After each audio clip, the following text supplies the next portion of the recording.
एक समय की बात है, अरब के विशाल रेगिस्तान में एक प्रसिद्ध मुस्लिम विद्वान सफर पर निकले हुए थे। उनका नाम था शेख अब्दुल्लाह, एक ऐसे व्यक्ति जो कुरान और हदीस की गहरी समझ रखने वाले अत्यंत ज्ञानी और बुद्धिमान थे।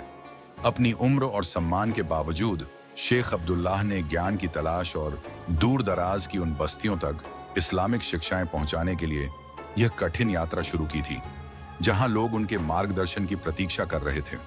यह यात्रा रमजान के मुबारक महीने में हुई, वो समय जब मुसलमान सूर्योदय से सूर्यास्त तक रोजा रखते हैं, आत्मचिंतन करते हैं, इबादत में समय बिताते हैं और दान दया करते हैं। रेगिस्तान की कठिनाइयों को जानकर शेख अब्दुल्लाह ने अपने साथ अतिरिक्त खजूर और पानी रखा, वही साधन जिससे पैगंबर मोहम्मद रोजा खोलते थे। जैसे जैसे सूरज आसमान में चढ़ा, गर्मी और तेज हो गई, जिससे सहन शक्ति की सच्ची परीक्षा हुई। लेकिन शेख अब्दुल्लाह का दिल ईमान से भरा हुआ था। दोपहर की नमाज का वक्त हुआ तो उन्हें रेत के बीच एक छोटा सा ओएसिस, जल स्रोत मिला, जहां एक अकेला खजूर का पेड़ छाया दे रहा था।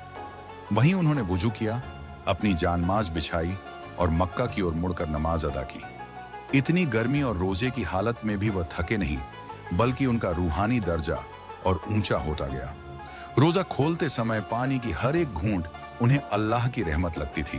अपनी तन्हाई में उन्होंने उन नबियों की जिंदगी पर गौर किया, जिन्होंने ऐसे ही कठिन हालात में सब्र और ईमान के साथ जिंदगी गुजारी थी।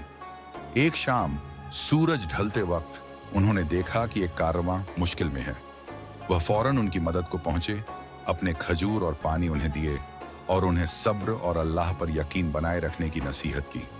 उनकी दरिया दिली ने उस कारवां की मुश्किलें आसान कर दी। यही रमजान की असली रूह थी। शेख अब्दुल्लाह की यह यात्रा हमें सिखाती है कि इस्लाम के मूल तत्व सब्र, मेहनत, ईमान और दूसरों की मदद करने की खुशी सच्ची इबादत का रास्ता है। नैतिक शिक्षा, सच्चा धैर्य और आध्यात्मिकता बाहर की आरामदायक जिंदगी से नहीं, बल्कि कठिनाइयों को ईमान और इंसानियत के साथ गले लगाने से पैदा होती है।